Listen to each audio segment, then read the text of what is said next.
I came home from an international flight yesterday, and from the time I got off the plane to getting through passport control and customs, it took less than 10 minutes. And that included a quick stop in the ladies' room on the way. And I had to ask myself the question, why did I ever wait so long to get global entry? Well, if you're wondering the same thing, stick around for this video and I'll tell you how easy it is to apply and why once you get it, you'll be wondering why you waited so long as well. Hi, welcome to Mimi and More. If you're new to the channel, thanks for tuning in. And if you're coming back from a previous visit, welcome. And thanks for tuning in again. So yesterday I was coming home from an international flight and I got about 6 months ago, both my husband and I got global entry. And I was through so quickly while there was a much longer line. If you didn't have global entry, it was a good, I don't know, I would have to say at least 30-minute wait because a big flight had evidently landed just before mine. And I was in and out of that airport so quickly. I had to ask myself, why did I wait so long to do this, to apply and have this benefit? So I want to take you through the process because it was so unbelievably easy that I don't know why I waited so long. So stay with me now and I'm going to walk you through how quick the process can be. So here we go. So for the first step in the process, you're going to want to go to cbp.gov. And once you get on that screen, you're going to want to press the icon that says Trusted Traveler Program. So that's the first step. The next screen you're going to hit is here where you have an option of a couple of choices, and you want to hit the one that I've noted, which is Global Entry. Now note, once you get Global Entry, it automatically comes with TSA Pre, so you don't need to do a separate application for that. If you apply for Global Entry, you automatically have TSA Pre-check. On this next screen, you're going to see a lot of information as to why you'd want global entry and who qualifies from global entry. So you want to make some time to read through that. But when you get to the bottom, it gives you the benefits of having global entry. And then you can hit that next green button to proceed to the next screen. And now, once you're here, you'll finally choose global entry. I know it's a lot of screens to get here. And you'll see here the fee is $120. Just so you note, some of the credit cards will reimburse you for this fee. So I know that Chase Sapphire does, IHG does, I think United Explorer might. You'll have to be able to check that out. But definitely look into some of your credit cards because they will reimburse you. Some will reimburse you for this fee. Once you get through the last screen, you're going to have to set up an ID, a login. So you'll have to do a username and a password. You'll get confirmation back on that, and then you're going to get to the actual application itself. So what's in the application? It's your basic questions, of course. It's going to ask for your name, your date of birth, your social security number. It's going to ask for what were your last residences, I think in the last 5 years.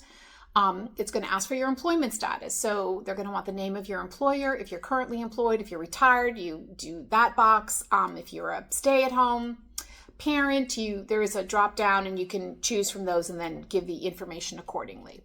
Once you do that, you're also going to have to name all the places that you've traveled in the last, I think, 5 years. Now, do this best as you can. You may not be able to remember them all. I don't know, but I listed what I could think of. From there, your application gets submitted. What happens next is what's called a conditional approval. So you will get, in my case, just a couple of days' time, a conditional approval. So that means that they ran your social security number, they did a background check on your employment history probably, and you will get this email that says you have now been conditionally approved.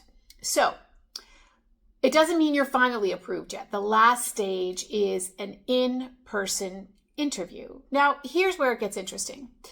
You have 2 ways to schedule an interview.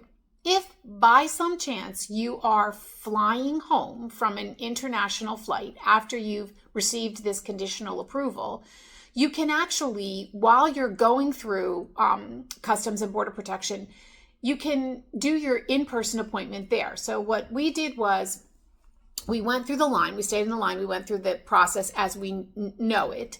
And then once I got to the desk, I asked the officer, I said, here's my letter, I've been conditionally approved. Where do I go for my interview? It was literally 20 feet away. There's a sign that says, wait here for your interview.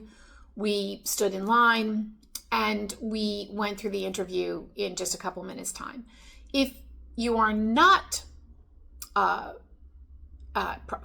sorry, can't talk. If you are not coming home from an international flight, you schedule an interview. Now, note that your interview needs to be at not a small regional airport. You're probably going to need to go to a larger airport, one that where international travel comes in and out of. So check the CBP website. When you get your email with your conditional letter, there'll be a link as to where you go to schedule your in-person appointment, and you just go to your airport that you've chosen, and you'll do the interview there in person. If you're enjoying this channel and you'd like to know more from Mimi and more, please consider hitting that like button and subscribing. If you want to, you can also hit the bell and that will notify you when my next video comes out. I do appreciate you tuning in. Thanks. Now let's get back to the video on global entry. So what happens during this interview process? Well, basically, they ask you a couple of questions. Mine took less than 5 minutes. They again ask you your name, your date of birth, your social security number. They, in my case, they did ask me where I had traveled to, name the countries I've traveled to. I listed those as best as I can. They confirmed my employment status. And then from there, they took my photo and I was fingerprinted. And that was it. They said I would be getting a letter with my final approval within the next 2 weeks.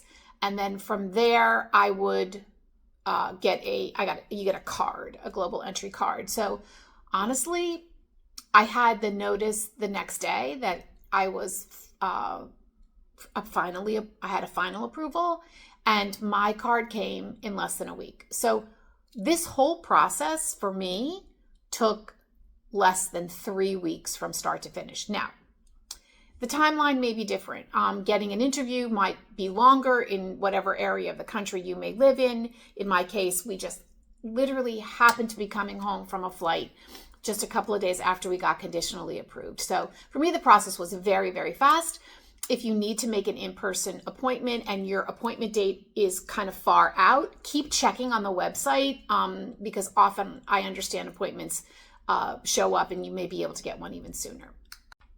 When you have your appointment, whether it be in person that you scheduled or coming through on an international flight, make sure you have your passport with you and your driver's license. And I brought the letter with me as well. So you need to show 2 forms of identification. One has to show your proof of residency. So in my case, the driver's license would show my proof of residency. So just be aware of that. You will need to bring some identification with you. So you may ask yourself, okay, now I've done this, I've got this global entry, so what does it mean? Well, now you have a known traveler number. So when you're booking your flights, you'll have an opportunity to add in your known travel number. That will give you TSA pre on your boarding pass. So you'll be able to go through that line.